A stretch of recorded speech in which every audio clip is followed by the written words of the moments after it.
Alhamdulillah wassalatu wassalamu ala Rasulillah wa ala alihi wa sahbihi wa man tabi'ahum bi ihsanin ila yaumidin amma ba'd.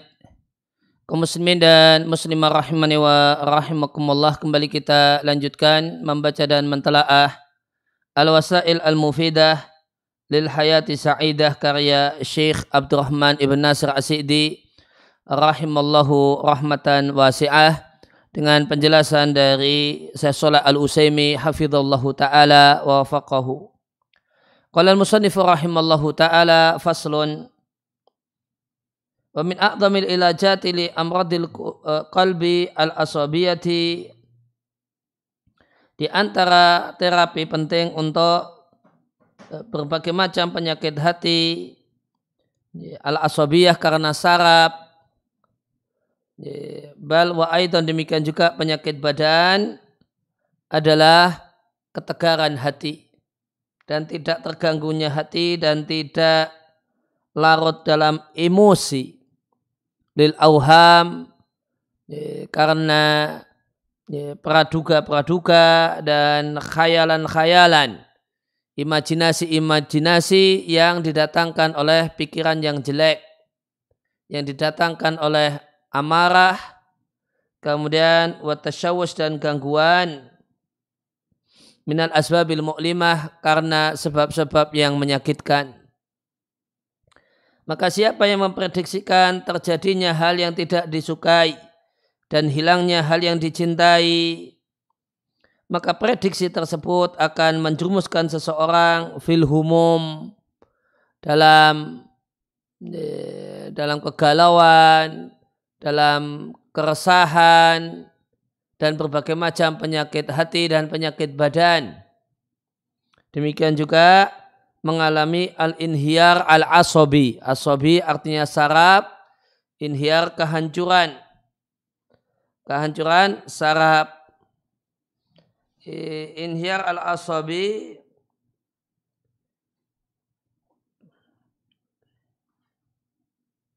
itu bukan istilah kedokteran dalam bahasa Arab, namun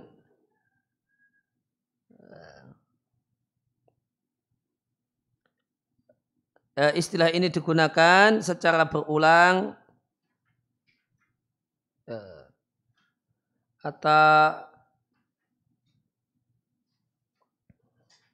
waqad yushiru ma yutlaq alai, orang yang diberi label dengan inhiyar al-asabi itu menunjukkan adanya problem kesehatan akal yang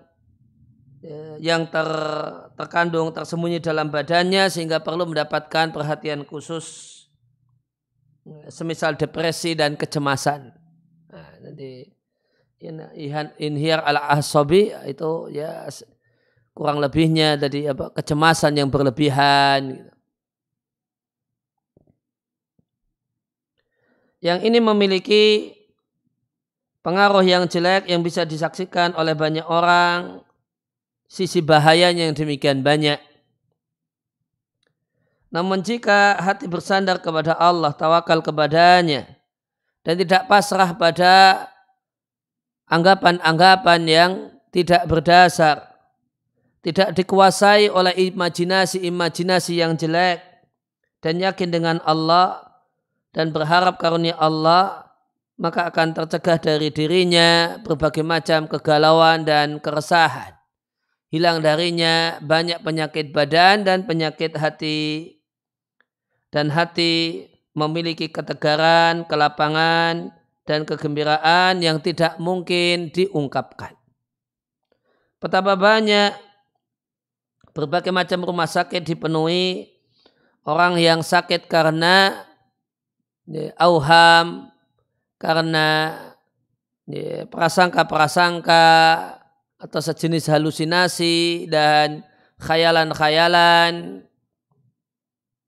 al-fasidah yang rusak, yang tidak benar.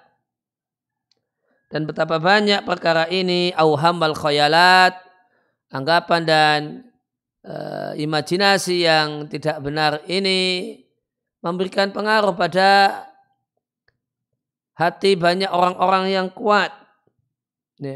Orang yang hatinya itu tegar dan kuat saja ngefek.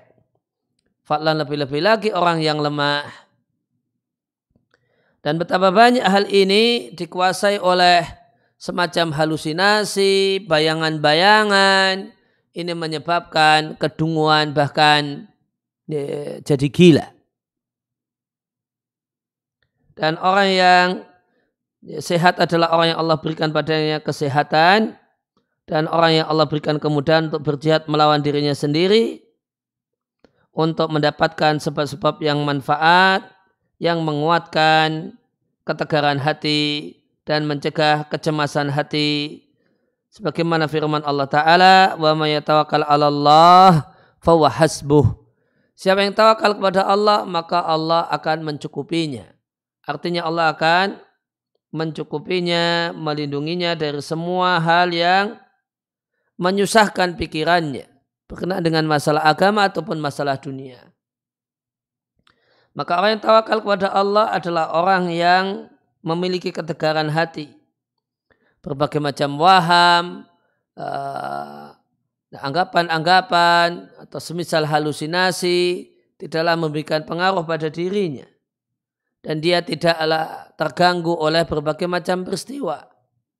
Li ilmihi, karena dia mengetahui bahasanya hal itu karena kelemahan jiwa, wa minal khawari, dan kelemahan, keloyoan, wal khawfi, dan ketakutan yang tidak nyata. Alladzi la haqiqata lahu. Wa ya'lamu, dan orang yang bertawakal mengetahui di samping hal itu bahasanya Allah itu telah menjamin untuk siapa saja yang tawakal kepadanya, Allah akan jamin bil kifayah atam. Allah akan cukupi secara sempurna.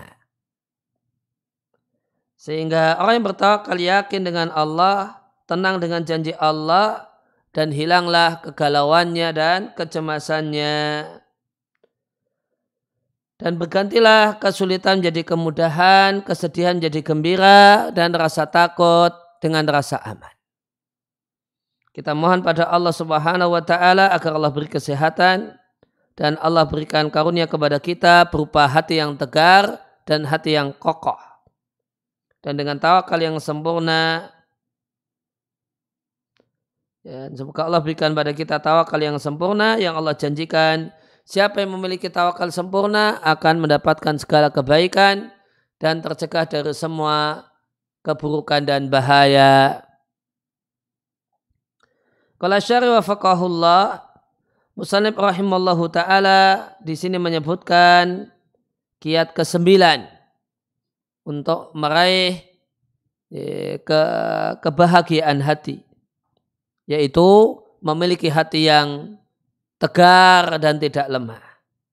Hati yang tidak terganggu dengan berbagai macam praduga-praduga yang kosong dan imajinasi-imajinasi yang tidak benar, yang praduga-praduga tersebut didatangkan oleh waridatul waswasati, bisikan-bisikan yang datang ke hati. Dan hati yang tegar itu tidaklah larut dengan emosi, dikarenakan hal-hal yang menggerakkan hal itu berupa amarah, dendam, dan semisal itu. Maka hati yang tegar itu akan mencegah kedatangan hal-hal ini dari dirinya.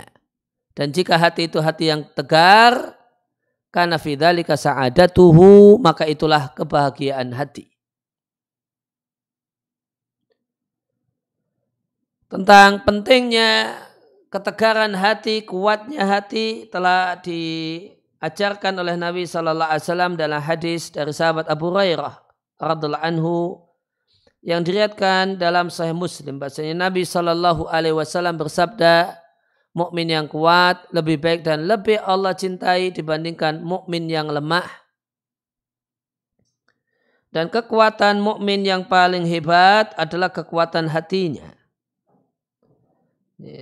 Dan seorang hamba itu memiliki hati yang kuat manakala hati itu dipenuhi dengan rasa cinta kepada Allah dan bersandar kepada Allah, tawakal kepada Allah Subhanahu wa taala dan betul-betul menghambakan diri dan beribadah kepada Allah Azza wa Jalla. Maka siapa yang tawakal kepada Allah sehingga tidak ada di hatinya selain Allah, maka hatinya akan jadi hati yang tegar, hati yang kuat, hati yang kokoh, tidak akan terganggu ketika datang al-waridat, berbagai hal yang datang untuk mengganggu hati.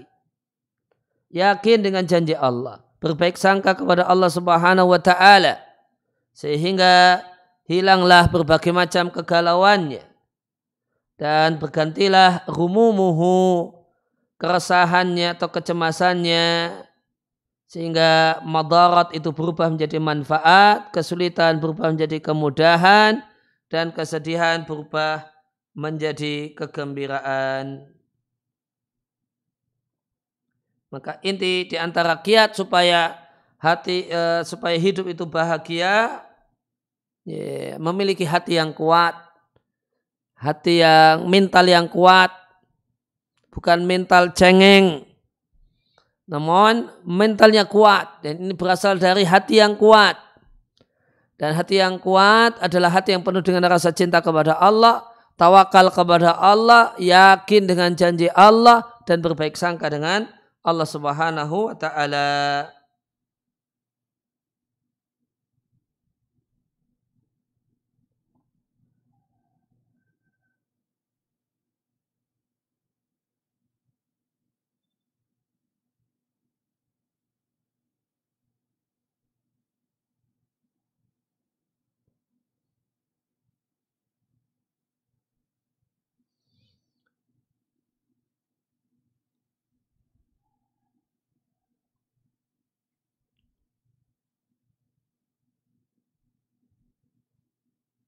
Nah, kemudian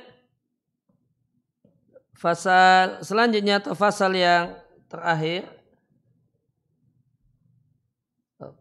belum fasal yang terakhir, fasal sebelum terakhir. Qala al-musannif rahimallahu taala faslun, dalam sabda Nabi sallallahu alaihi wasallam, janganlah seorang mukmin membenci, janganlah seorang suami membenci mukminah, membenci istrinya. Jika dia tidak suka dari istrinya satu akhlak dan perilaku, dia akan senang terhadap istrinya dengan perilaku dan akhlaknya yang lain. Hadis ini mengandung dua pelajaran penting. Yang pertama, Nabi al-irsyad, mengajari bagaimanakah cara berinteraksi dengan istri, berinteraksi dengan kerabat, berinteraksi dengan sahib, dengan kawan, kawan dekat, wal mu'amal, dan orang yang berhubungan dengan kita. Boleh jadi kawan kerja, kawan kantor, misalnya bagian parkir yang kita jumpai di kantor atau di tempat kerja, dan yang lainnya. Intinya berinteraksi dengan semua orang yang ada antara Anda dengannya hubungan dan ittisal hubungan. Yaitu Nabi mengajari sepatutnya siapkan diri Anda, kondisikan diri Anda untuk menyadari annahu labudda ayakuna fihi aibun. Labudda, sebuah keniscayaan pada diri orang yang berinteraksi dengan kita itu ada cacat, ada kekurangan, dan ada perkara yang tidak disukai, yang tidak Anda sukai. Ada ucapan pasti, ya, orang yang berinteraksi dengan Anda itu ada sikap yang tidak Anda sukai, pasti ada tutur kata yang tidak nyaman, pasti ada sikap-sikap yang bikin tidak enak hati. Itu pasti. Nah, siapkan hati untuk menghadapi dan menjumpai hal tersebut.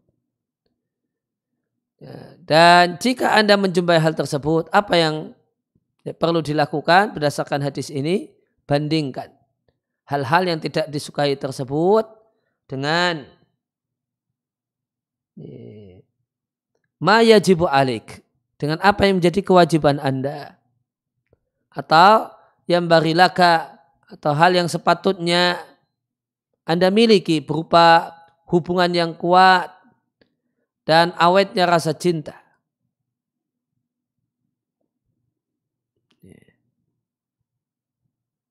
Caranya supaya hubungan tetap kuat, yang ini menjadi satu kewajiban, dan rasa cinta tetap awet, ini sebagaimana yang diharapkan, maka caranya dengan mengingat-ingat ma fihi minal mahasini, sisi-sisi positif dan indah dan kelebihan yang dia miliki. Dan adanya kepentingan-kepentingan yang harus dipertahankan. Baik kepentingan pribadi atau melibatkan banyak orang. Misalnya ada tindakan dan ucapan atasan yang menyenangkan kalau marah berlebihan.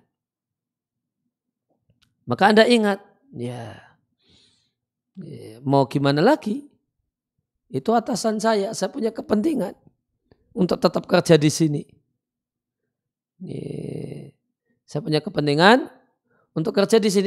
Ini diingat-ingat. Ini diingat-ingat sehingga ketidaknyamanan itu bisa dikondisikan. Gitu. Maka yang diingat-ingat satu dari dua hal. Tadi mahasin,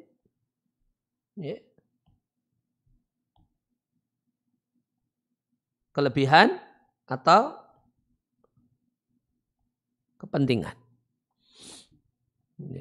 Kalau misalnya diantaranya ketika ada hal yang tidak menyenangkan dari istri, maka diingat sisi-sisi menyenangkan dari istri, kelebihan dia, yang boleh jadi tidak dimiliki oleh banyak wanita yang lainnya. Demikian juga kepentingan dengan istri. Ini nanti kalau bercerai, bagaimana anak-anak? Maka banyak orang yang bertahan karena hal semacam ini. Istri nggak nyaman dengan suaminya, namun gimana anak-anak kalau nanti tidak punya sosok ayah? Ada kepentingan. Boleh jadi khasah murni untuk pribadinya, atau kepentingan tersebut melibatkan orang lain, anak-anak misalnya. Nah, dengan kiat ini, yaitu tutup mata dari kekurangan dan melihat sisi kelebihan, maka akan langgenglah as-suhbah, persahabatan dan hubungan, dan akan terwujudlah kenyamanan, dan tahsulu akan terwujudlah kenyamanan itu menjadi milik Anda. Kandungan yang kedua dari hadis ini adalah hilangnya kegalauan dan kecemasan dan awetnya kejernihan hati, wal mudawamah, dan terus menerus melaksanakan hak-hak yang wajib ataupun hak-hak yang dianjurkan. Terwujudnya kenyamanan di antara dua pihak. Dan siapa yang tidak mau mempraktekkan pelajaran yang telah disebutkan oleh Nabi SAW dalam hadis ini, bahkan membalik permasalahan, yaitu malah melihat kekurangan orang-orang yang berinteraksi dengan kita dan buta dari kelebihan-kelebihannya, maka pasti dia akan mendapatkan kecemasan hati. Wala buddha, maka harus dan pastilah ayat taqaddar akan keruhlah hubungan antara dia, relasi antara dia dengan orang-orang yang dia berhubungan dengannya. Akan keruhlah rasa cinta antara kedekatan hati antara dirinya dan orang-orang yang berkaitan dengannya. Dan akan terpotong-potonglah banyak hak pada hak-hak yang menjadi kewajiban masing-masing dari keduanya untuk menjaganya. Demikian juga banyak orang yang memiliki tekad yang tinggi, itu telah menyiapkan diri pada saat terjadi musibah dan hal-hal yang mengganggu, hal-hal yang besar yang terjadi, kawaris musibah besar dan hal-hal yang mengganggu. Telah dia siapkan dirinya untuk bersabar dan tenang. Akan tetapi ketika menjumpai perkara-perkara yang remeh, al-basitah yang sederhana, malah cemas. Kalau sebagian orang yang jiwanya jiwa yang top, di al-himam al-aliyah, itu kalau dapat musibah besar tegar. Tapi kalau ketemu masalah remeh malah emosian, malah marah-marah, malah hilang happy-nya. Tapi kalau dapat masalah yang gawat malah santai.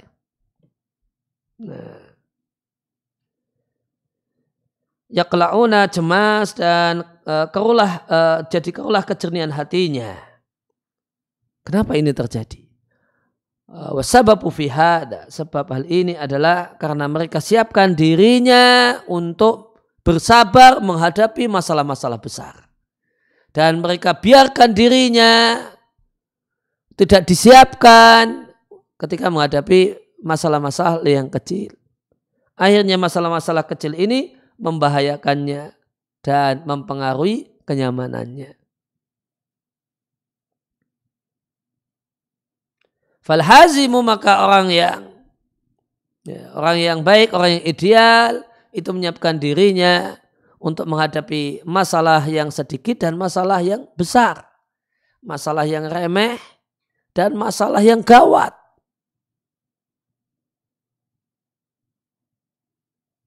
Dan memohon kepada Allah bantuan untuk bisa mengatasi semuanya. Dan memohon supaya Allah tidak memasrahkan dirinya kepada dirinya sendiri meskipun hanya sekejap mata. Maka pada saat itu maka mudah baginya menghadapi masalah yang kecil sebagaimana mudah baginya menghadapi masalah besar dan gawat. Dan tetaplah dia menjadi orang yang memiliki hati jiwa yang tenang dan hati yang tenang, mustarihan, nyaman. Faslun,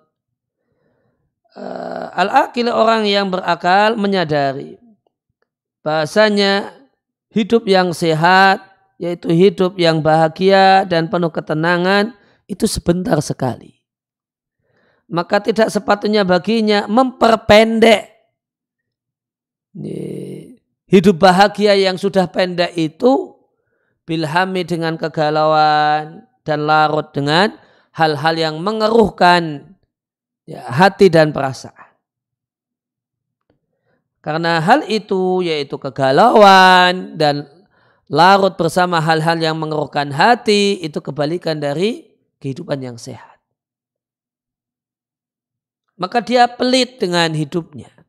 Dia tidak ingin banyak bagian dari hidupnya itu hilang, nahban, karena dirampas oleh kegalauan dan dirampas oleh al-aqdar, hal-hal yang mengeruhkan suasana jiwa dan hati. Dan dalam cara berpikir orang yang berakal ini tidak ada beda antara orang yang bertakwa dan pendosa. Akan tetapi orang yang beriman, kesadaran orang yang beriman, orang beriman memiliki at-tahaqququ, kepastian dari sifat ini, yaitu kesadaran ini, bagian yang paling banyak, bagian yang paling bermanfaat, al-ajil segera di dunia, wal ajil dan tertunda di akhirat. Kemudian sepatutnya juga jika seorang itu tertimpa hal yang tidak disukai atau khawatir terjadinya hal yang tidak disukai, hendaklah dia banding-bandingkan, dia lakukan komparasi antara nikmat-nikmat yang lain yang telah dia dapatkan, baik nikmat agama ataupun dunia, dia bandingkan dengan ma'asabau min makruhin, ketidaknyamanan yang menimpa dirinya. Maka ketika dilakukan perbandingan, ternyata jelaslah betapa banyaknya ma huwa fihi minan ni'am, nikmat yang ada pada dirinya, dan lenyaplah karena demikian sedikitnya ketika dilakukan perbandingan, maka lenyaplah berbagai macam hal yang tidak dia sukai yang menimpa dirinya. Lenyap semua karena setelah dilakukan perbandingan ternyata nikmat Allah demikian banyak, kesusahan itu kecil sekali. Kemudian demikian juga bandingkan antara terjadinya darar, terjadinya bahaya yang dia khawatirkan dengan banyak kemungkinan, banyak peluang, banyak probabilitas untuk selamat darinya. Ternyata kemungkinan dan probabilitas selamat dari bahaya lebih besar. Maka janganlah dia biarkan kemungkinan yang lemah itu mengalahkan kemungkinan yang kuat, dan demikian banyak kalau dia akan selamat. Maka dengan hal itu hilanglah galaunya dan kekhawatirannya. Demikian juga yuqaddir, perkirakan hal paling besar minal ihtimalat, dari berbagai macam kemungkinan. Hal yang paling mengerikan dari berbagai macam kemungkinan yang mungkin akan menimpanya. Kemudian siapkan diri untuk menghadapinya ketika dia terjadi, dan berupaya untuk mencegah yang belum terjadi dan menghilangkan yang telah terjadi, atau minimal meminimalisir hal yang keburukan yang telah terjadi. Kemudian di antara hal yang manfaat, nasihat yang manfaat supaya menjadi orang yang senantiasa bahagia adalah Anda ketahui dan Anda sadari bahasanya gangguan orang lain kepada Anda, boleh jadi gangguan tetangga, gangguan kerabat, gangguan kawan, terutama gangguan dalam bentuk ucapan-ucapan buruk, cacian, olok-olokan, pelecehan, itu tidak membahayakan Anda, bahkan membahayakan dia. Itu tidak membahayakan Anda kecuali dalam satu kondisi. Jika Anda sibukkan diri Anda untuk memikirkan perkataan jeleknya. Nah itu. Idza asghalta nafsaka fil ihtimami biha. Dibuli dengan omongan-omongan, itu enggak bahaya. Kecuali dalam satu keadaan ketika Anda sibukkan diri Anda, pikiran Anda, hati Anda memikirkan buliannya, olok-olokannya, ejeannya, caciannya, celaannya. Maka ketika Anda sibukkan diri Anda, maka berarti Anda bolehkan bagi ucapan-ucapan buruk, ucapan-ucapan bulian tadi menguasai perasaan Anda. Nah, pada saat itu gangguan berupa ucapan itu membahayakan Anda sebagaimana membahayakan mereka. Namun camkan baik-baik. Fa in anta la tada'laha balan, jika Anda tidak memasang hati untuk memikirkannya, maka ucapan-ucapan tersebut, olokan, ejaan, celaan, caci maki, itu tidak membahayakan Anda sedikit pun. Maka di antara kiat penting hidup bahagia, terutama untuk menghadapi omongan-omongan yang menjengkelkan, adalah masuk telinga kanan, keluar telinga kiri. Punya prinsip, anjing menggonggong, kafilah tetap berlalu. Enggak dipikir gitu. Kalau tidak dipikir, itu yang ngejek, yang olok-olok malah tambah jengkel. Entah olok-olok, saya ejek-ejek. Kok dia happy-happy aja. Maka dia yang susah. Dan kita tidak susah. Kita itu akan susah manakala kita berikan kesempatan perkataan-perkataan buruk itu menguasai hati dan jiwa kita. Caranya dengan memikirkannya.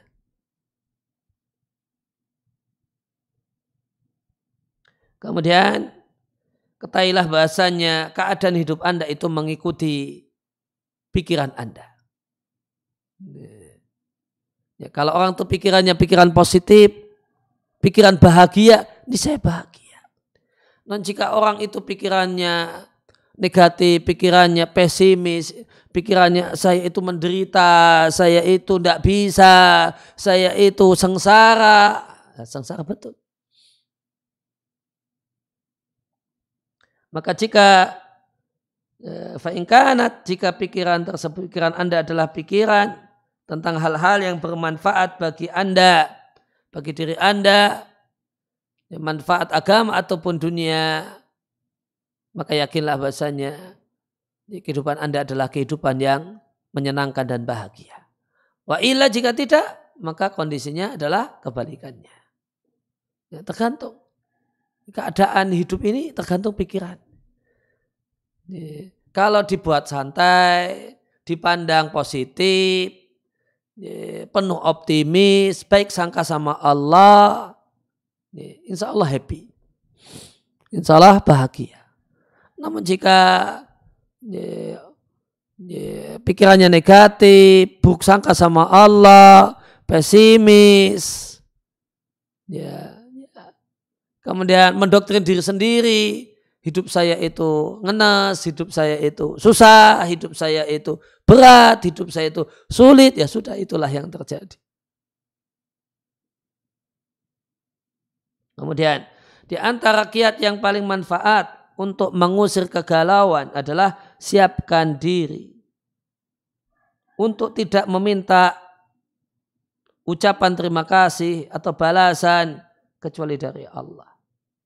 Maka jika Anda berbuat baik kepada orang lain, baik orang lain tersebut memang lahu hakun alaik, dia punya hak yang wajib Anda tunaikan karena dia orang tua, karena dia kerabat, karena dia sahabat, karena dia kawan dekat, karena dia tetangga, atau orang yang bukan siapa-siapa. Laisa lahu hakun, dia orang yang tidak punya hak spesial atas diri Anda. Maka ketahuilah, maka ketika berbuat baik kepadanya ingat. Fa'lam, maka sadari, camkan. Anna hadha mu'amalatun minka ma'allahi. Ketika Anda berbuat baik kepadanya, maka ini adalah interaksi Anda dengan Allah. Interaksi Anda bersama Allah. Sehingga Anda tidak peduli dengan ucapan terima kasih orang yang Anda berbuat baik kepadanya. Tidak peduli dia mau terima kasih ataukah tidak, no problem bagi saya. Dia menyampaikan terima kasih ataukah tidak ada bedanya untuk saya. Sebagaimana firman Allah Ta'ala tentang hamba-hamba Allah yang spesial.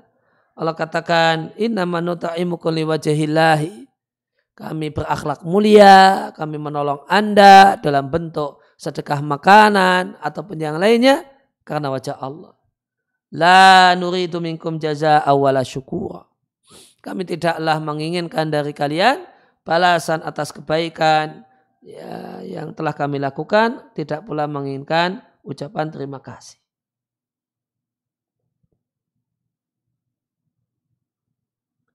Dan hal ini yaitu jangan mikirkan apakah orang itu berterima kasih ataukah tidak, itu lebih ditekankan ketika berinteraksi dengan keluarga, dengan istri, dengan anak-anak dan orang yang memiliki hubungan yang kuat, yang Anda memiliki hubungan yang kuat dengannya, dengan orang tua.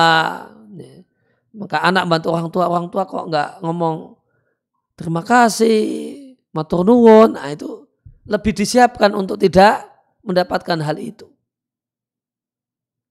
Maka jika Anda siapkan diri untuk membuang ucapan terima kasih dari mereka, maka faqad arohta, maka Anda nyamankan diri Anda, wastarohta, dan Anda mendapatkan kenyamanan.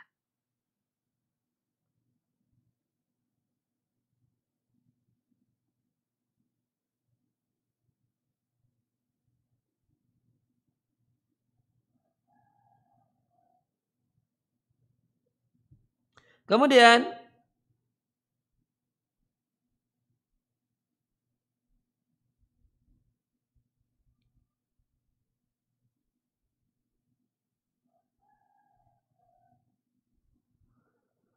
wa minad dawa'i, di antara faktor pendorong untuk mendapatkan kenyamanan hati,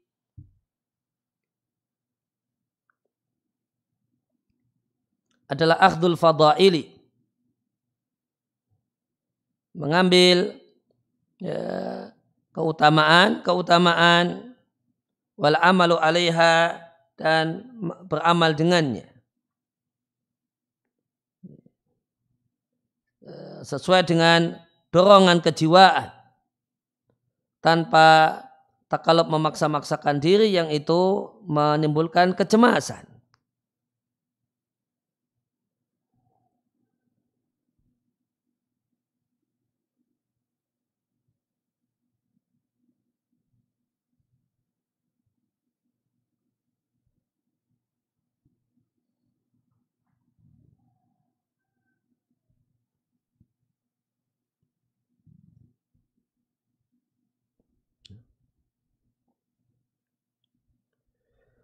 Wa ta'udu, dan Anda kembali kepada jalanmu khaiban, dalam keadaan tidak mendapatkan al-fadilah, keutamaan. Di mana engkau menempuh jalan yang berkelok. Wa hadza minal hikmati, dan ini adalah bagian dari hikmah,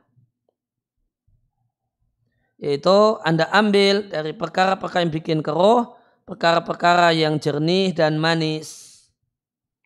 Wa bidzalika, dengan itu maka bertambahlah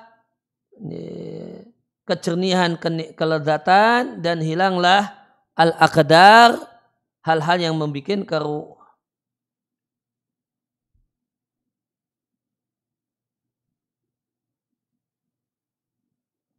Dan jadikanlah hal-hal yang manfaat itu terpasang di antara dua mata Anda, dan beramalah untuk mewujudkannya. Jangan menoleh kepada hal-hal yang membahayakan. Dengan itu Anda akan lalai dan lupa dengan hal-hal yang mendatangkan kegalauan atau kecemasan dan kesedihan. Wasta'in birohah, manfaatkanlah rehat, manfaatkanlah istirahat dan menyenangkan diri, berwisata, rekreasi, refreshing. Manfaatkan hal itu. Wa ijma'in nafsi, dan mengumpulkan jiwa untuk melakukan hal-hal yang penting. Kemudian di antara hal yang manfaat untuk terwujudnya kehidupan yang penuh bahagia adalah membereskan berbagai macam pekerjaan saat ini, sehingga bisa fokus untuk masa depan, untuk waktu di kemudian harinya. Karena berbagai macam pekerjaan jika tidak dituntaskan, maka akan menumpuk, menimpamu, maka akan menumpuk menjadi beban dirimu berbagai macam pekerjaan-pekerjaan terdahulu yang masih tersisa. Kemudian ditambah dengan pekerjaan-pekerjaan dan tugas-tugas al-lahiqah yang nyusul belakangan. Akhirnya beban pekerjaan tersebut demikian berat. Namun jika segala pekerjaan, segala tugas telah Anda tuntaskan pada waktunya, maka Anda datangi perkara al-mustaqbalah di masa depan, di waktu kedepannya, biquwwati tafkirin. Anda akan datangi dalam keadaan pikiran itu kuat, dalam keadaan kuwatu amalin, melakukan tugas itu dengan penuh semangat. Jadi maka jangan menumpuk-numpuk tugas dan pekerjaan. Itu diantara kiat penting hidup bahagia. Kalau numpuk-numpuk, dalam bahasa mahasiswa, sistem kebut semalam, wah itu bikin stres itu. Karena numpuk semua. Oh ini belum dibaca, oh ini belum dipelajari, oh ini terlewatkan. Itu bikin stres. Tapi kalau semua udah dicicil, yang tugas hari ini ya udah tuntas hari ini, tugas kemarin sudah tuntas kemarin, maka ketemu tugas yang baru itu dalam keadaan pikiran siap, dalam keadaan wa quwwati amalin, bisa melakukannya dengan baik dan semangat. Kemudian sepatutnya Anda pilih-pilih aktivitas-aktivitas yang manfaat, itu dipilih-pilih mana yang paling penting, kemudian yang kurang penting.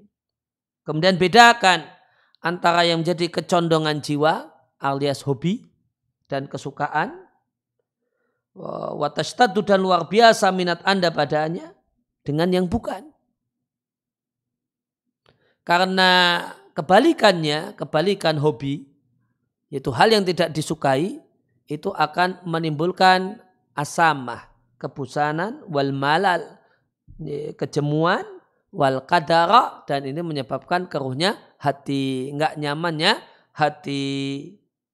Tapi kalau melakukan aktivitas yang manfaat, yang itu jadi hobi, itu akan bikin jiwa itu gembira. Hobinya baca buku, ya sudah, baca buku itu bikin happy.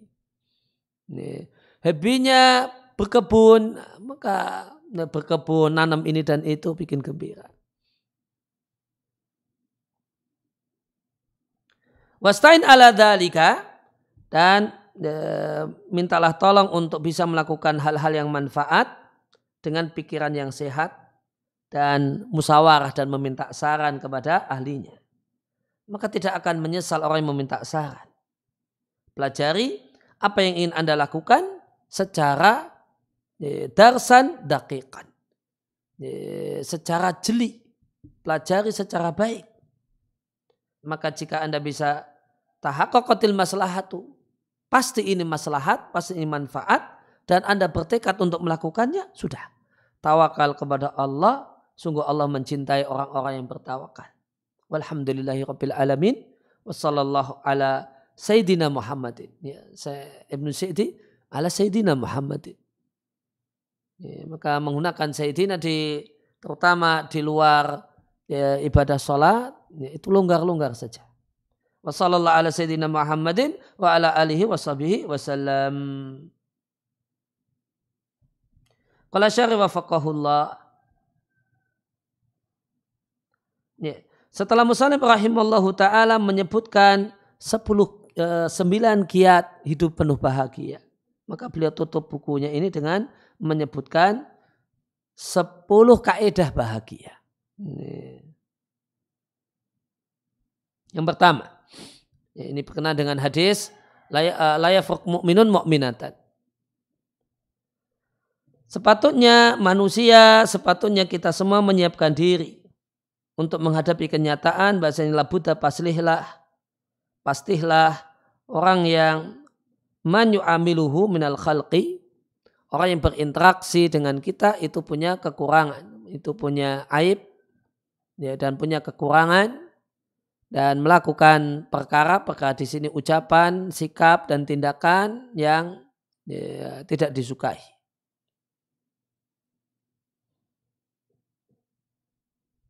Wa akadu ma yakunu hada, dan hal ini lebih ditekankan untuk orang yang itu memiliki hubungan dekat, hubungan khusus dengan seseorang. saudara kandung, istri, kerabat, dan kawan dekat.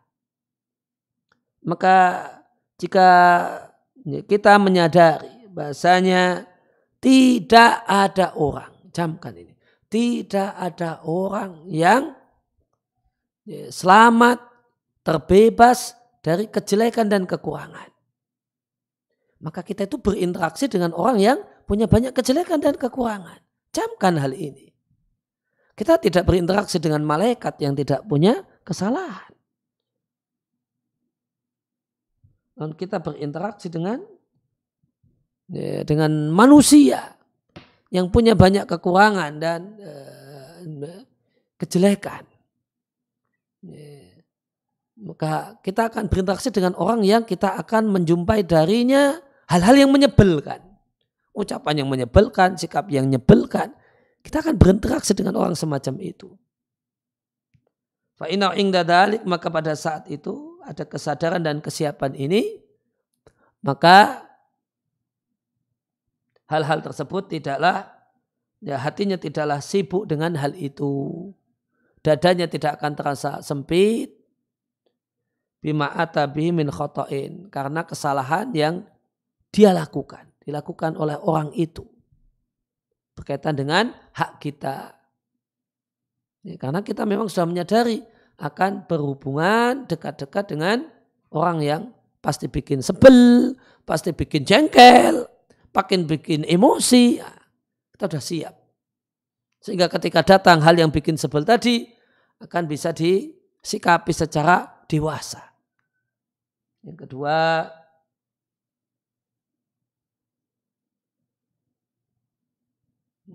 di antara sebab penting untuk menghilangkan kegalauan dan kecemasan dan awetnya kejernihan hati dan mudawamah dan langgengnya kejernihan hati adalah menunaikan berbagai macam kewajiban. Berbagai macam hak yang itu wajib dilaksanakan atau dianjurkan untuk dilaksanakan. Di antara dua orang yang berinteraksi minal khalqi dari manusia. Maka Allah Subhanahu wa ta'ala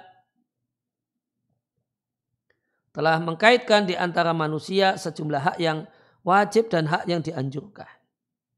Maka siapa yang melaksanakan hak-hak ini, menunaikan hak-hak ini, dan wa'a'taqula dihaqqin haqqahu, dan melaksanakan prinsip keadilan, memberikan pada setiap orang yang punya hak-haknya masing-masing, maka dia akan mendapatkan kebahagiaan berbanding lurus dengan hak-hak yang dia tunaikan dan dia laksanakan. Kemudian kaidah yang ketiga. Hendaknya kita menyadari bahasanya kehidupan yang sehat, itulah kehidupan bahagia dan penuh ketenangan, itu pendek sekali. Maka tidaklah sepatutnya hidup bahagia yang itu cuma sangat sebentar dalam total kehidupan kita. Itu kita keruhkan dengan larut dalam kesedihan, kesengsaraan, kegalauan, dan kecemasan. Ada salah satu raja di masa silam yang coba menghitung hari-hari nyamannya selama dia jadi penguasa. Hari happy, hari senang, selama dia puluhan tahun jadi penguasa. Ternyata hari yang betul-betul nyaman, bahagia, senang, tidak ada masalah. Selama puluhan tahun jadi raja. Bayangkan, jadi raja loh. Orang yang sudah full fasilitas ini. Fasilitas apa saja dia miliki. Mau istri cantik, kendaraan mewah, rumah ini, makanan yang makanan yang enak, pelayan dan seterusnya. Ternyata puluhan tahun jadi raja, hari yang bisa dia nilai itu hari bahagia tidak lebih dari 11 hari saja. Padahal ini raja ini. Maka hari bahagianya cuma 11 hari. Gimana lagi dengan kita? Ya apa-apa kurang fasilitas. Nah, maka ini menunjukkan hari-hari bahagia itu sebentar. Ya, maka hendaknya kita menyadari bahasanya anak hayat sehingga kehidupannya yang sepatutnya itu menjadi kehidupannya adalah kehidupan yang menyenangkan dan bahagia.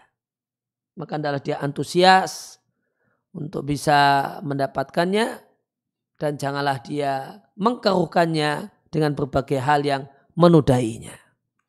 Ya, maka jangan mau hari-hari bahagia itu semakin sedikit dikarenakan larut dengan hal-hal yang membuat galau dan membuat sedih. Yang keempat, sepatutnya kita jika tertimpa mengalami hal yang tidak menyenangkan atau khawatir mendapatkan hal yang tidak menyenangkan, membandingkan antara hal yang tidak menyenangkan yang dialami dengan nikmat-nikmat yang telah didapatkan. Maka perbandingan di antara keduanya pada saat itu bisa mengusir dari diri kita ya, gangguan yang terjadi pada diri kita. Dan akan lenyaplah jejak berbagai macam hal yang tidak disukai yang menimpanya. Dan siapa yang roja'a ila nafsi. Roja'a ila nafsi itu merenung. Maka siapa yang mau merenung. Merenungkan nikmat-nikmat Allah yang ada pada dirinya. Nikmat-nikmat yang Allah berikan. Maka dia tidak akan mampu menghitungnya. Sebagaimana firman Allah Ta'ala. Wa in ta'udu nikmatallahi la tuhsuha. Jika kalian menghitung nikmat Allah tidak akan mampu. Maka coba nikmat Allah dari rambut, dari ujung rambut, kulit, wajah ini nilainya sudah berapa miliar ini. Atau bahkan tidak ternilai. Lalu bandingkan dengan musibah yang terjadi. Maka tidak ada apa-apanya. Musibahnya cuma kehilangan motor. Harganya 20 juta. Nikmat yang Allah berikan pada kita tidak ternilai. Maka musibah tadi tidak ada persentasenya. 0,00001 sekian persen. Yang kelima, hendaknya Anda sadari bahasanya gangguan orang lain kepada kita, terutama gangguan berupa kata-kata, itu tidak membahayakan Anda sedikit pun. Nah, dan ini diantara poin penting, modal penting yang wajib ditanamkan kepada anak-anak kita. Karena mau sekolah dimanapun itu pasti tidak bebas dari bully, terutama bully ucapan. Mau di pesantren manapun tidak ada yang tidak ada temannya yang ngolok-ngolok, yang ngecek-ngecek. Di luar pesantren ya lebih lagi. Nah, tanamkan hal ini. Bahasanya gangguan orang, bullying jika cuma berupa ucapan itu tidak membahayakan sedikit pun. Bahkan membahayakan orang orang tersebut.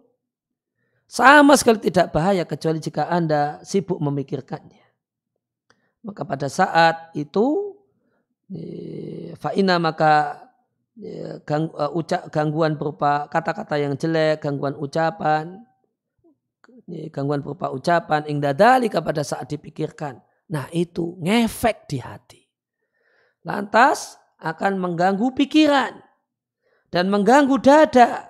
Dan menyebabkan dada itu terasa sempit dan sempit.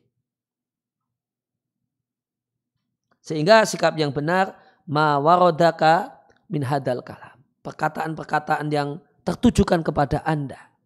Yang itu berupa ejaan, olok-olokan, celaan.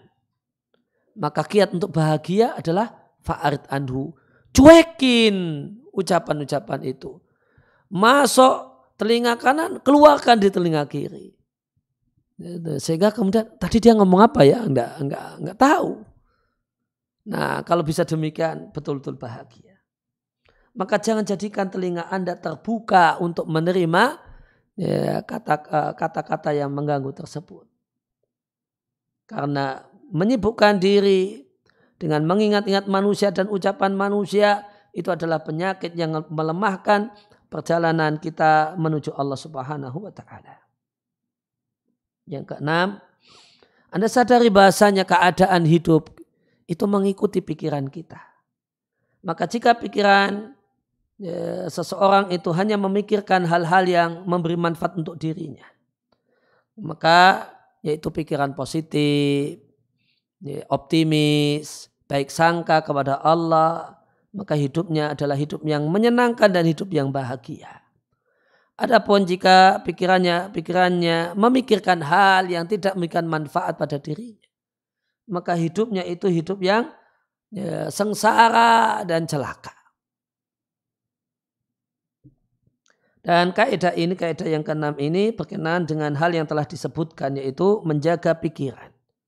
Maka jika seorang itu tidak menjaga pikirannya, sehingga jadilah pikirannya itu bolak-balik memikirkan hal-hal yang tidak Allah sukai dan tidak Allah ridai dan tidak Allah izinkan untuk makhluknya, pada saat itu terganggulah kehidupannya.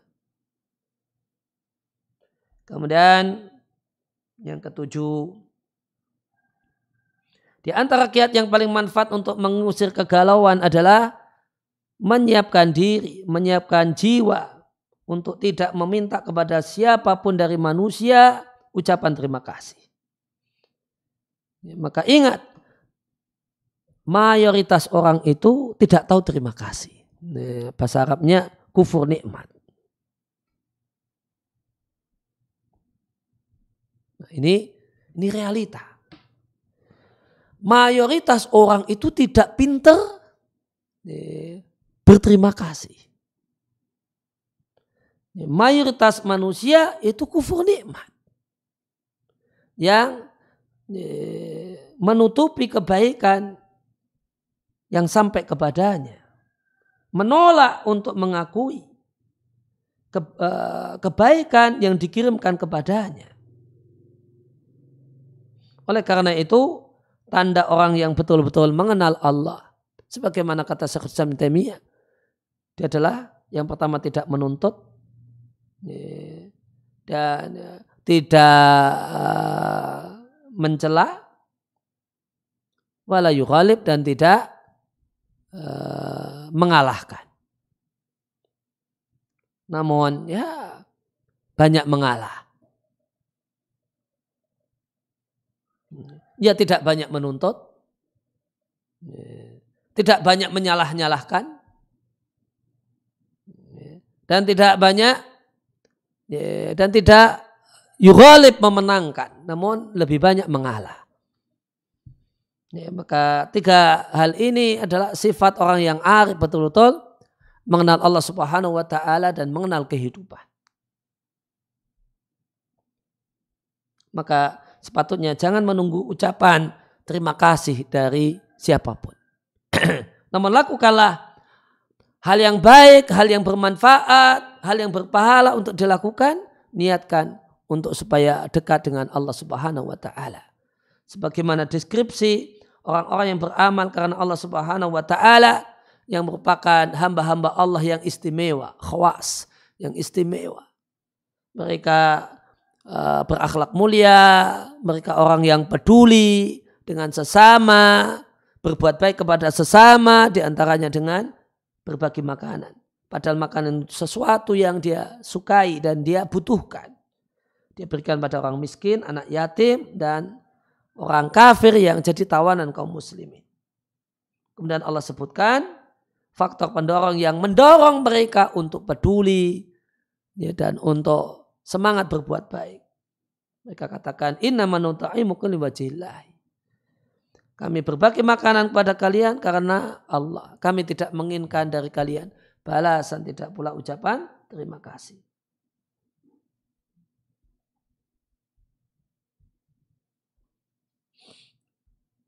Maka di antara perkara yang paling penting yang membuat tenang hati dan membuat lapang dada adalah tidak menunggu ucapan terima kasih dari seseorang, kainan makna siapapun dia, namun menunggu syukur dan balasan dari Allah Subhanahu wa Ta'ala. Maka seorang muslim menyadari bahasanya akhlak mulia itu bukan transaksi jual beli. Dia beri apa dan dapat apa, tidak. Namun akhlak mulia, berbuat baik itu untuk mencari balasan di sisi Allah Subhanahu wa Ta'ala.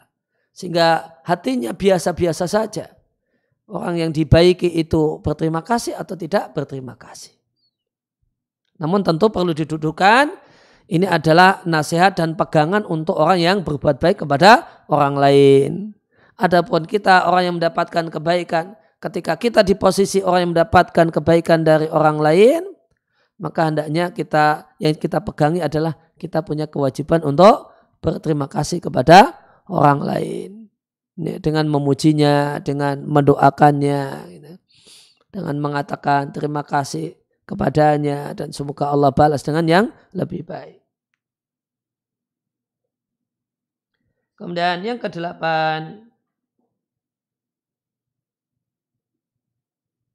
hendaklah seorang itu meletakkan di antara dua matanya hal-hal yang manfaat. Kemudian dia berupaya untuk mewujudkannya. Dan tidak menoleh hal-hal yang berbahaya, yang itu akan memutusnya dari hal-hal yang bermanfaat. Dan di antara alat bantu seseorang supaya bisa tegar untuk melakukan hal-hal yang manfaat, supaya bisa awet untuk melakukan hal yang manfaat, adalah ihjam.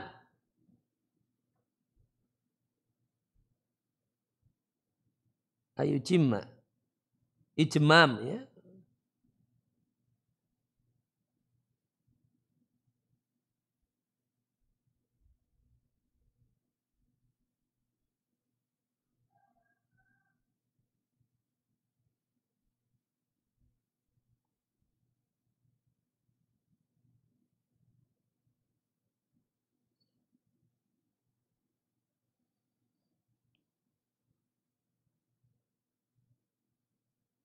Jamma.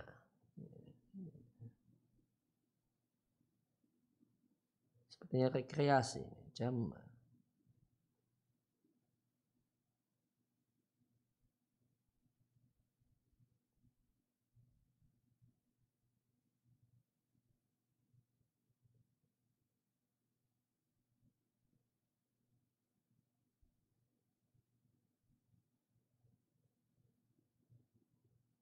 Jamma as-saksu istaroha. Ya, rekreasi.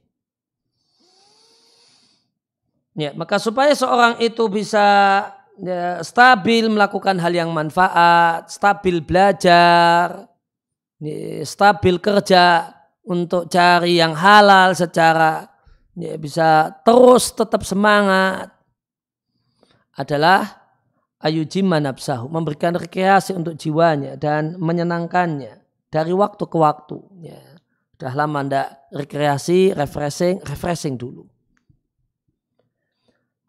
Karena memberikan rekreasi kepada jiwa itu diantara aslun minal usulil azimah, hal yang sangat penting. Karena jika seorang itu lalai untuk memberikan rekreasi untuk dirinya, maka dia sesat dan fa'inna yadhillu, sesat wa yashqa, dan sengsara. Karena jiwa manusia itu tidak sabar untuk mendapatkan beban berat. Karena hati itu kekuatannya seperti kekuatan badan. Maka sebagaimana orang itu tidak mampu dengan badannya misalnya untuk mengangkat beban berat yang banyak, maka demikian juga hati tidaklah mampu untuk memikul perkara-perkara yang besar. Sampai seorang itu memberikan refreshing untuk hatinya dari waktu ke waktu. Setelah refreshing, dia mendapatkan kekuatannya dengan refreshing tersebut.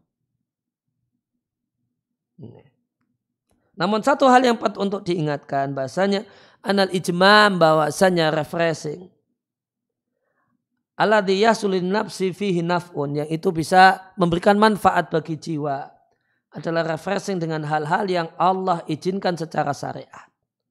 Adapun apa yang dilakukan oleh sebagian orang, memberikan refreshing pada dirinya dengan dengan melakukan safar ke negeri kafir atau melakukan hal-hal yang haram wal mubiqat, dan dosa-dosa besar, semacam kumpul rame-rame dalam masrahiyat, panggung sandiwara atau film yang haram, ya, nonton film gitulah terjemah bebasnya, nonton film atau drakor, drama Korea, ya, yang isinya hal yang haram, atau nyanyian-nyanyian yang tidak punya rasa malu, ya. Contoh nyatanya Pak dangdut koplo gitu ya. Wal majami, dan tempat-tempat berkumpul banyak orang yang di sana terdapat maksiat terang-terangan, semacam pantai-pantai di sebagian tempat, maka ini refreshing yang menyebabkan hati itu sakit, hati itu tersiksa, dan hati itu sengsara. Maka hendaknya seorang muslim bertakwa kepada Allah fima qasada bihi minal ijmam, untuk refreshing yang dia inginkan.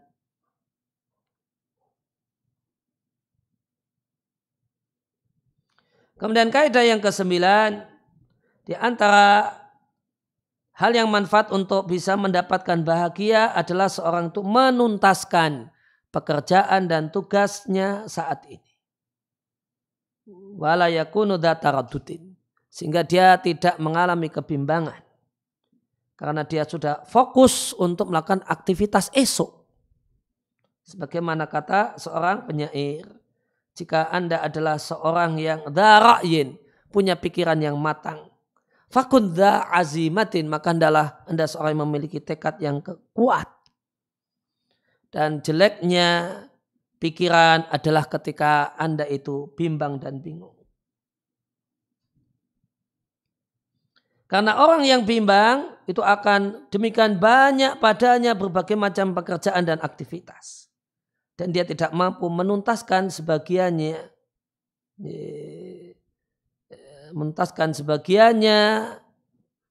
Ala ba'din. Bisa babi ta'khiriha, karena tugas-tugas tadi, pekerjaan-pekerjaan tadi ditunda semua. Sehingga hendaknya seorang itu membiasakan dirinya untuk bersegera menuntaskan ma'alaihi min a'malin, berbagai macam pekerjaan dan tugas yang menjadi tanggung jawabnya. Sehingga bisa yatafarok, sehingga bisa fokus untuk melakukan pekerjaan esok hari. Supaya tugas dan pekerjaan itu tidak banyak menimpa dirinya. Ya, maka jika ingin bahagia jangan pakai SKS, sistem kebut semalam. Ya, numpuk dan semua numpuk di akhir. Jangan.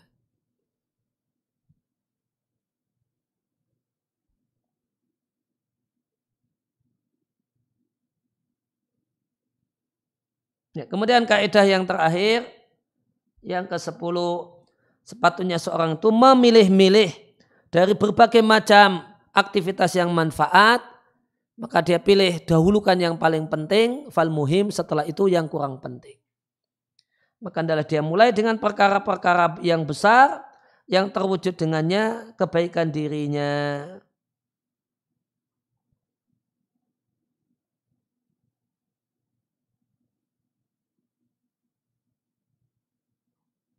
Dan kita lewati satu paragraf. Tsumma alaihi, kemudian menjadi kewajiban kita adalah ayah mila nafsahu, hendaklah dia bawa dirinya, dia bebani dirinya untuk melakukan hal yang dia pandang itu satu hal yang baik untuk dirinya. Dan itu adalah aktivitas yang disukai oleh jiwanya. Yang jiwanya itu nyaman untuk melakukannya. Dan jiwanya itu condong kepadanya. Karena hal itu melakukan hobi, melakukan aktivitas manfaat yang disukai, maka itu akan mencegah asamah, kebosanan, al-malal, kejenuhan, dan kekerahan hati. Adapun jika jiwa dan diri itu dibebani untuk melakukan sesuatu hal yang dia tidak mampu melakukannya, ya, dan tidak hobi dengannya, maka saat itu maka dia akan mudah untuk bosan dan jemu, dan pikirannya pun jadi pikiran dan hati yang keruh. Ya, maka profesi yang paling bagus kata orang itu adalah melakukan sesuatu yang jadi hobi dan dibayar. Nah itu nasihat bagus itu. Profesi terbaik bagi seseorang itu melakukan hobi dan dia dapat duit dengan hobi itu. Maka hendaknya orang itu memiliki hobi-hobi yang positif dan manfaat. Dan dia bisa dapat duit dengan hobi yang manfaat tadi. Sehingga melakukannya dengan penuh gembira, dengan happy dan dapat duit. Kemudian sepatutnya seorang itu meminta tolong untuk mengetahui hal yang sepatutnya dia tata min a'malin, berupa berbagai macam aktivitas atau hal yang dia perbaiki atau yang dia tingkatkan kualitasnya dengan pikiran yang sehat dan meminta saran kepada orang yang akalnya bagus. Maka dengan tindakan ini terdapat kebaikan yang banyak. Karena sungguh tidak akan menyesal orang yang minta pilihan kepada Sang Pencipta dan minta saran kepada makhluk. Karena seorang itu dalam aktivitasnya itu diantara meminta pilihan kepada Allah Sang Pencipta dan meminta saran kepada makhluk. Kita minta pilihan kepada Allah karena Sang Pencipta, Allah Subhanahu wa Ta'ala, itulah yang mengetahui hal-hal yang tersembunyi, yang tidak bisa kita ketahui dan kita tangkap. Sedangkan makhluk itu punya pengetahuan tentang hal-hal yang nampak, yang bisa kita tangkap. Maka jika seorang itu menggabungkan antara meminta pilihan kepada Sang Pencipta dan meminta saran kepada makhluk, istaqomalahu amruhu, maka akan beres semua urusannya. Hada akhir takriri, inilah penjelasan poin terakhir dari penjelasan untuk buku yang sangat manfaat ini, dan manfaat yang besar yang saya nasihatkan pada setiap orang, baik penuntut ilmu ataupun yang lainnya, untuk membacanya berkali-kali dan membacakannya kepada istrinya, atau dia minta atau membacakannya kepada keluarganya, atau dia minta keluarganya untuk membacanya, yaitu buku Al-Wasail Al-Mufidah Lil Hayati Sa'idah, kiat-kiat yang bermanfaat untuk mendapatkan hidup bahagia, karya Al-Alama Abdurrahman Ibn Nasir Ibn Sa'di, salah satu ulama Unaizah rahimallahu ta'ala. Semoga Allah jadikan kita semua termasuk orang-orang yang berbahagia. Allah jauhkan dari kita semua sebab-sebab kesengsaraan, dan semoga Allah senantiasa menyayangi kita dan melindungi kita dengan perhatiannya. Alhamdulillahirabbil alamin. Wassallallahu wasallama ala abdihi wa rasulihi Muhammadin wa alihi wa sahbihi ajma'in.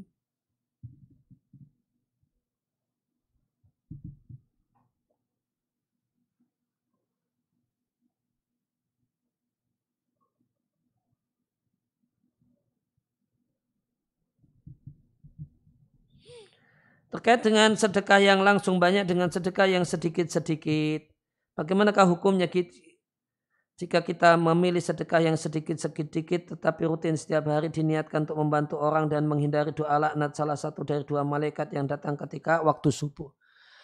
Doa malaikat di waktu pagi itu salah satunya berdoa meminta kehancuran untuk orang yang pelit. Orang yang pelit. Maka sedekah sedikit-sedikit yang terpuji itu bukan sedikit-sedikit yang direkayasa semacam ini. Sebulan alokasi punya penghasilan yang jelas, kemudian dia alokasikan 500.000 untuk sedekah. Kemudian 500.000 dibagi 30 hari. Atau kemudian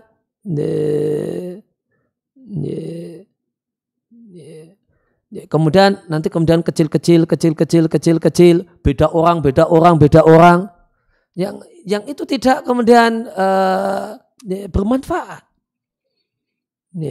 atau manfaatnya kecil karena nilainya kecil. Nah, orang ini punya alokasi 1 bulan untuk sedekah 500.000, langsung dia berikan kepada satu orang yang membutuhkan membutuhkan. Dia orang yang betul-betul susah, sudah berapa hari tidak makan, kita berikan ini uang 500.000, mau enggak silahkan untuk beli beras. Silahkan untuk beli beras. Dan itu manfaat sekali. Dengan sedekah sekali dalam 1 bulan, nilainya besar dan itu manfaat, itu sudah bebas dari doa malaikat yang mengatakan Allahumma a'ti mumsikan talafan. Ya Allah, berikanlah kehancuran untuk orang yang pelit. Berikanlah kehancuran untuk orang yang pelit. Itu sudah bebas. Karena orang pelit ini tidak harus kemudian orang pelit di hari itu, namun orang pelit, ya orang pelit gitu. Bukan orang yang tidak sedekah hari ini, gitu bukan. Orang pelit di situ bukan orang yang tidak sedekah hari ini. Gitu. Dan sedekah sedikit-sedikit yang dilakukan oleh sebagian sahabat itu karena pas ketika itu dapatnya sedikit. Kemudian begitu dapat duit dipakai untuk kebutuhannya, ada kelebihan sedikit, nah itu langsung disedekahkan. Kemudian pekan berikutnya dapat sedikit lagi, ada sedikit lagi, langsung disedekahkan. Nah itu yang sedekah sedikit-sedikit yang terpuji yang dilakukan oleh sebagian sahabat. Sebagian sahabat yang lain tidak. Pekan ini cuma ada 10.000, disimpan dulu. Yang bisa disedekahkan 10.000, disimpan. Nanti pekan depan dapat 10.000, simpan lagi. Nanti sampai terasa besar, sehingga kalau diberi itu terasa manfaatnya, nanti akhir bulan bisa ngasih sedekah 500.000. Nah ada yang modelnya dikumpulkan di akhir dan disedekahkan. Dan ada yang pekan ini dapat duit sekian, yang bisa dipakai untuk sedekah cuma 10.000, langsung disedekahkan. Pekan berikutnya demikian. Jadi bukan direncanakan. Bukan direncanakan, sudah jelas gajinya sebulan sekian, terus kemudian ada alokasi 300.000 dalam sebulan, 300.000 dalam sebulan, akhirnya kemudian 300.000 dibagi 30 hari, berapa jadinya? 10.000. Kemudian 10.000 gitu. Tidak demikian. 10.000 orangnya berbeda dan 10.000 di dalam kondisi ini manfaatnya berbeda sekali dengan misalnya 300.000 berikan kepada orang yang membutuhkan. Ya, bukannya bermaksud untuk ini 10.000 itu ya, dapat apa gitu. Dapat apa kalau orang ini satu keluarga miskin, isinya 5 orang gitu. Ya bukannya. Bayangkan kalau itu langsung 300.000. Itu bisa banyak hal yang bisa dia lakukan.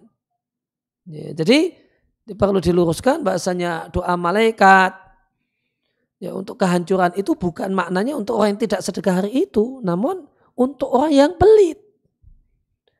Ya, demikian. Wassallallahu ala nabiyina Muhammadin wa ala alihi wasallam. Wa ta'ala alhamdulillahirabbil alamin. Subhanakallahumma wa bihamdika asyhadu an la ilaha illa anta astaghfiruka wa atubu ilaik.